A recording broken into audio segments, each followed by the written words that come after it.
ሰላም ለእናንተ። ዛሬ ስለ አንድ ትልቅ ቶፒክ እናወራለን። እሱ ምንድነው? ብዙዎቻችሁ የምትፈልጉትን ነገር ያሳካችሁ ያልሆናችሁት፣ የምትወዱትን ነገር ማግኘት ያልቻላችሁት፣ አዲስ የምትጀምሩት ግንኙነት የሚበላሽባችሁ፣ በሰዎች ፊት ለፊት ሞገስ አግኝታችሁ እንደገና ደግሞ ያላችሁ ሞገስና ክብር እታች የሚወርደው ትልቁ ምክንያት ስለዛ ነው የምናወራው። ድክመታችሁን ማሳየታችሁ ነው። ቃል ለምድር ለሰማይ በፍጹም ድክመቴን ከዚህ በኋላ አላሳይም ብላችሁ ለራሳችሁ መመስከር መቻል አለባችሁ። ግን ይህን ከማለታችሁ በፊት አንድ ጥያቄ ልጠይቃችሁ። በትክክል ግን ድክመታችሁን ኑሮ ታውቁታላችሁ? That's the question። ድክመታችሁ በትክክል ምንድን ነው? መጀመሪያ እኮ አንድ ነገር ለመደበቅ ስናስብ ወይንም እንዳይታይ ስናስብ ስለዛ ነገር ምንነት ማወቅ መቻል አለብን። ወደ እሱ መልሳለሁ። ከሁሉ በላይ ግን ሰዎች ደካማ ጎናችሁን በተመለከቱ ቅጽበት በዛ ውስጥ እነሱ ሊያተርፉበት የሚችሉትን ነገር የሚመለከት የአእምሮ ክፍል አላቸው። የትኛውም ሰው ጻድቅ ነው በሉት፣ መላእክቶች ክንፋቸውን እየወዘወዙ መጥተው እሱ ቤት ውለው ተጫውተው ነው የሚሄዱት በሉኝ፣ ምድር ላይ ያለ የትኛውም አይነት ፍጥረት የሆነ ሰው ድክመታችሁን ባየ ቅጽበት ጀጅ ያደርጋል፣ ይፈርዳል። እንዲሁም ደግሞ ያንን ነገር እንዴት ወደ ጥቅም መቀየር እንዳለበትና ወይንም ደግሞ ከዛ ነገር አንጻር የእናንተን ማንነት ወዲያው ተርጉሞ ራሱን ከፍ ከፍ ያደርጋል። የትኛውም ሰው የራሱ ኢጎ አይነት አለው፣ ደረጃው ሊለያይ ይችላለች። የትኛውም ሰው ነገሮችን በአሉታዊ መልኩም በአዎንታዊ መልኩም ይመለከታል። ብልሆችና ጠቢቦች እንዲሁም ደግሞ ራሳቸው በፖዚቲቭ ኢነርጂ የሞሉና አቅም ያላቸው በመለኮት የተዋሃዱ ወይንም ደግሞ ትክክለኛ አማኞች የሆኑ ትክክለኛ ሙእሚን የሆኑ ሰዎች ብቻ ግን ይህንን የክፋት የቅናት አድብቶ የመጉዳት ማንነታቸውን ቀብረው ይይዙታል። ሰይጣናዊ ማንነት የሚል ስምም ይሰጡታል። አብዛኞቹ ግን ይህንን ማንነት ለራሳቸው ስኬት ይጠቀሙበታል። የሚገርማቸው በፍቅር ውስጥ አሁን ብንመለከት ድክመት እንድታሳየኝ ይፈልጋለሁ። ድክመት እመነኝ፣ የትኛውም ሴት የወንዱን ድክመት እንዲያሳያት አትፈልግም። ነገር ግን ሁሌ ትጠይቃለች። አንተ አታሳየኝም ብልሃም ልትለይ ትችላለች። እንደዛ አይደለም። እንደውም አንተ ራስን ከምታውቀው በላይና የትኛውም ወንድ የራሱን ድክመት ከሚረዳው በላይ አንድ ሴት ለምሳሌ የኔ ፋን ተከታይ ያለች እንበል እዚህ ቪዲዮ ላይ ብዙ እኔን የምትመለከት በእርግጠኝነት ከኔ በተሻለ የራዊል ድክመቱ ይሄ ነው ብላ መናገር ትችላለች። የትኛውም የምትወዳት ሴት የትኛውም የምትወድ ሴት ድክመትህን አንተ ከምታውቀው በላይ እሷ ታውቀዋለች፣ ትረዳዋለች።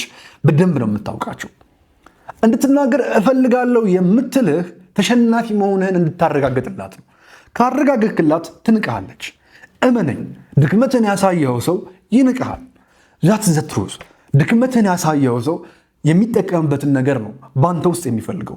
በተለይ በአሁኑ ሰዓት ሌላው ቀርቶ በሃይማኖት ክፍል ላይ ያሉ በጣም ብዙ ሰዎች እንኳን የትኛውንም ያንተን ድክመት ከሰይጣን ጋር ከጅን ጋር በማያያዝ እንደዚህ ያደርግልሃለሁ እንዲህ መደረግ አለበት እያሉ ገንዘብ ለመብላት ነው የሚወጡት።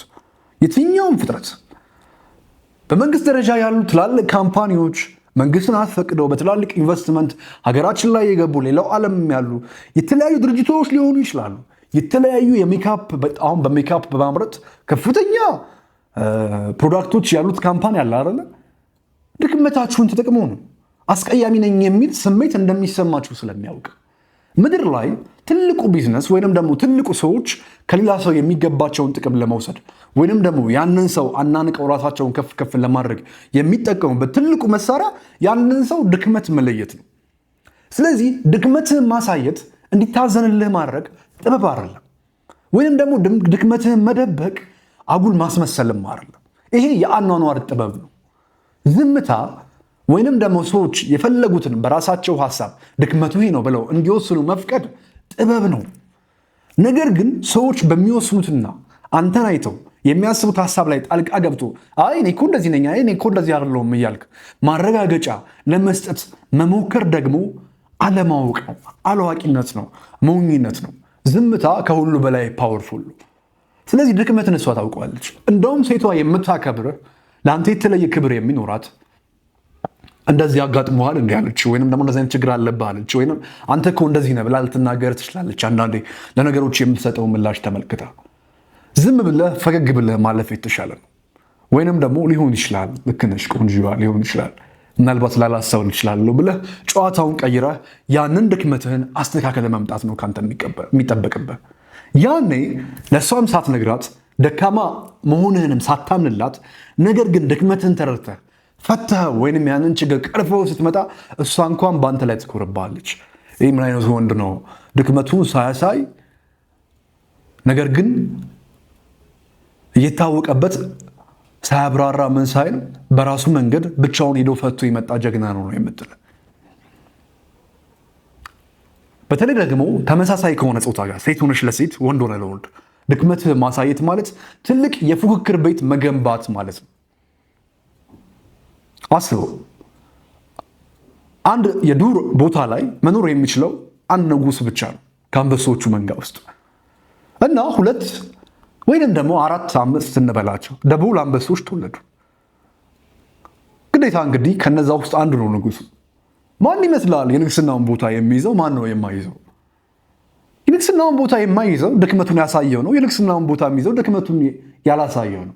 ምክንያቱም ድክመታቸውን እንዲያሳዩት አድርጎ ማለት ፕሌስ ሲያደርጋቸው፣ ሲያጫውታቸው፣ ሲያባብላቸው ነገ ላይ ለንግስናው ፉክክሩ ሲመጣ በአራዊት አኗኗር ውስጥ እነሱን ምን ላይ ማጥቃት እንዳለበትና መጉዳት እንዳለበት ላይ ያውቃል። ነገሩን በእንስሳ መጣሁት። በተመሳሳይ ለምሳሌ አንድ ድርጅት ውስጥ አንድ ላይ መስራት ጀመራችሁ። 5 ሰዎች ትፈልጋላችሁ ተብላችሁ እና ከ5ታችሁ አንዱ አለቃ እንደሚሆን ተነገረ በስራ አፈጻጸማችሁ። ከዛ ካምፕ ተወሰዳችሁ። ለ3 ወር የተለያዩ ስልጠናዎችን ወሰዳችሁት። ይህ ብልሁ ወይንም ነገ እናንተ አለቃ የሚሆነው ምን አይነት ሰው እንደሆነ ታውቃላችሁ? ምንም ባህሪው አይገባችሁም። እንዲሁም ደግሞ ሲናገራችሁ በቀላሉ የምትናደዱለት ሰው እሱ ነው እናንተን የሚመራችሁ። ስሜታዊነታችሁ ደካማ መሆናችሁን ያሳያል። ሲናገሯችሁ ቁጥቡ ናችሁ፣ ሲሰርቧችሁ ለመሳረብ መፍጠናችሁ እንጭጭ መሆናችሁን ያሳያል። በእርግጠኝነት ነው የምነግራችሁ። ሲሰርቡት ወዲያው የሚበሳጭ፣ ሲነቅፉት፣ ስለሱ ሐሜት ሲሰማ ወዲያው የሚናደድና ቶሎ ብሎ ምላሽ የሚሰሰው ሲበዛ በጣም ደካማ ነው። በጣም ደካማ ነው። እንዲሁም ደግሞ ዲፌንስ ሜካኒዝሙን እየተጠቀመ ነው። ነገር ግን ዲፌንስ ሜካኒዝማችን ሁሉም ሰው አለው ባይዘው ይሄ ሳይኮሎጂካል ሪፎርም ማለት ነው። ራስን የሚከላከልበት መንገድ መሆን ያለበት በጥበብ ሊዋጅ ይገባል። ይሄ በስሜት የመመለሱ ጉዳይ ወይንም ደግሞ የሆነ ለሚሰጠን የትኛውም ንቀትም ሆነ ክብር ማሳጣት ወይንም በግልጽ ለተነገረን አሽሙር ወዲያው ምላሽ መስጠት ደካማነት ነው። ስሜታችንን መቆጣጠር እንደማንችል ድክመት እንዳለብን እያሳየን ነው ለምሳሌ። ስለዚህ ነገኛ ባለስልጣን ብንሆንና የሆነ የመንግስት ከፍተኛ ቦታ ላይ ብንቀመጥ እኛን የኛ ተቀናቃኝ የፖለቲካ ፓርቲ ማስወገድ ቢፈልግ ወይንም ደግሞ አንቺን ይሄን ቪዲዮ የምታየው ልጅ ማስወገድ ቢፈልግ ምንድን ነው የሚያደርገው?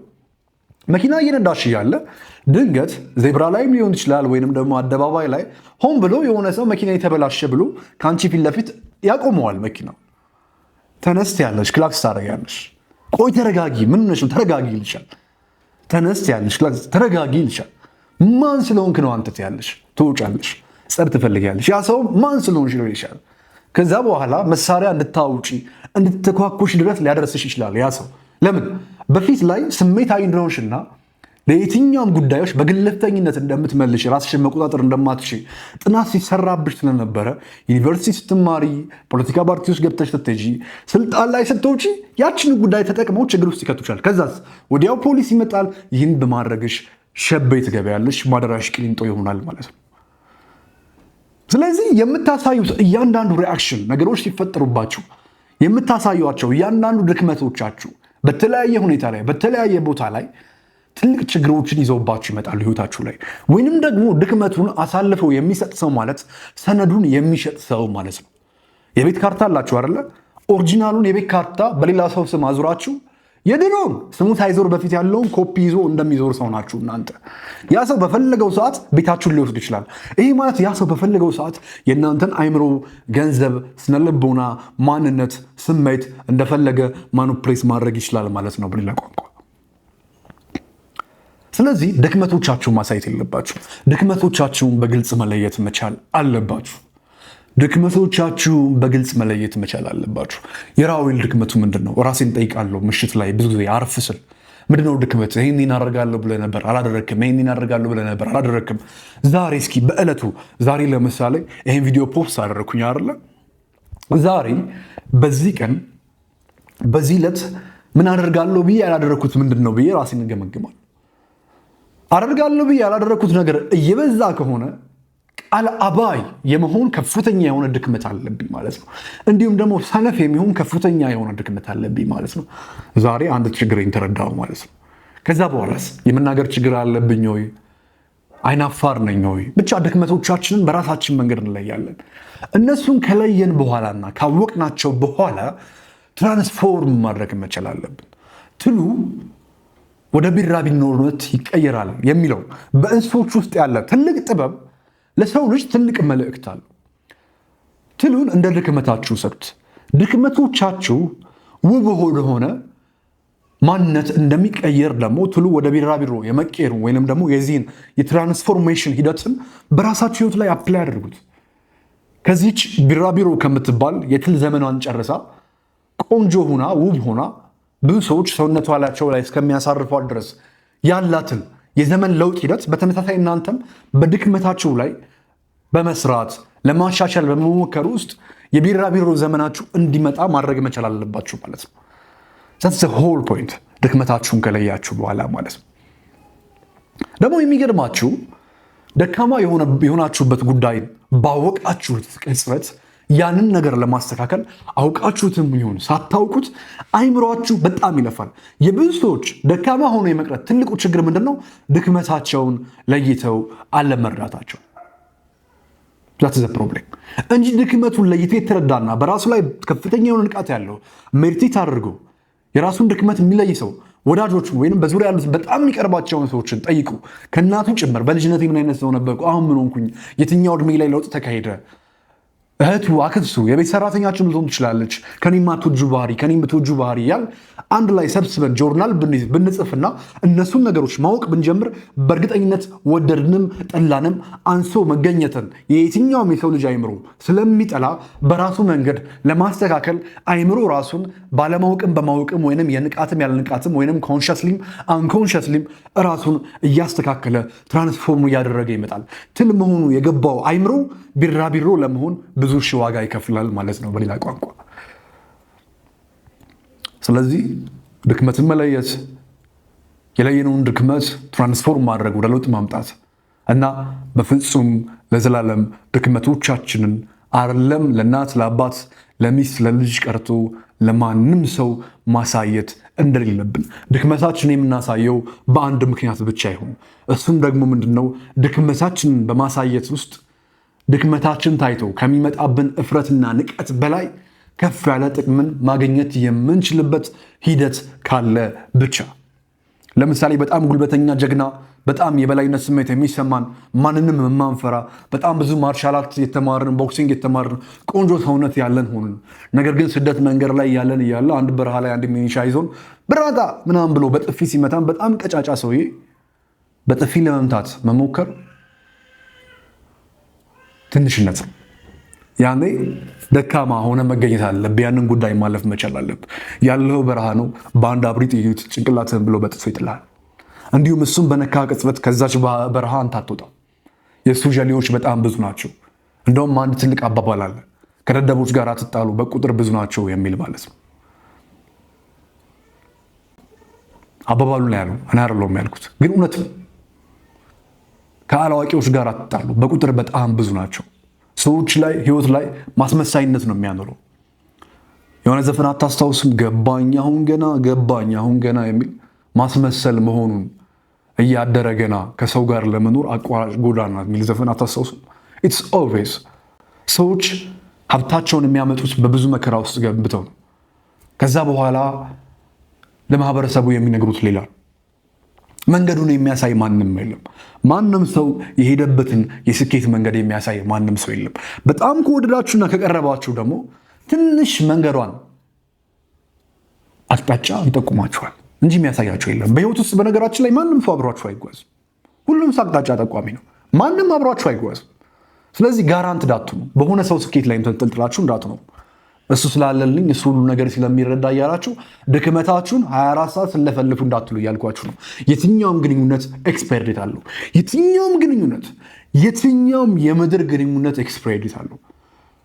ትዳር በወረቀት የሆነው ትዳር ላይ መንግስት ጣልቃ የሚገባው ትዳር ላይ ማህበረሰብ ጣልቃ የሚገባው ለምን ይመስላችኋል? የትኛውም ሁኔታ የችግር ዘመን እንዳለው ስለሚታወቅ፣ የትኛውም ጉዳይ መለያየት ላይ እንደሚደርስ ስለሚያውቁ። ስለዚህ አሳልፋችሁ ሰነዳችሁን አትሽጡ። ነገ የት እንደምትደርሱ አታውቁ።